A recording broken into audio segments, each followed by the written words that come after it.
Well, Yume sent me the steering damper. 4 of the screws were right. The other screws, they were all just kind of random lengths, but you can make them work. I did have to go to the hardware store to pick up a 8mm bolt for the underside here because that just was not included at all. I couldn't find a nylock, so I just got a lock washer on there. But steering damper on the Raptor does help. I was able to actually hit top speed. I think the tires make it wander a little bit, but it's not going to shimmy on you, especially like if you let off the acceleration suddenly, and that little shimmy you get normally, that's gone. I've got it all the way up on 5, but I'm a baby elephant basically. So your mileage may vary, but 150 is a bit steep, but it's a very nice damper. It's got the little switch thingy on there. You don't have to like tighten the screw or nothing. So there you go. Only took a few minutes to put on.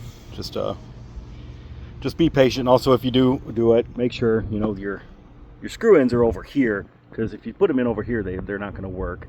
The silver one that they include goes in here, and of course the dark one goes over here. And these here, just try to adjust it up and down to where it's reasonably close to the same level, because as you can see, mine's a little lower, but it doesn't bind and it does what it's supposed to do.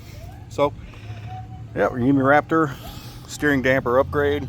It's not in the way. I've seen some people put this end over here. If you do that, the damper's going to stick way out here, which is just kind of silly.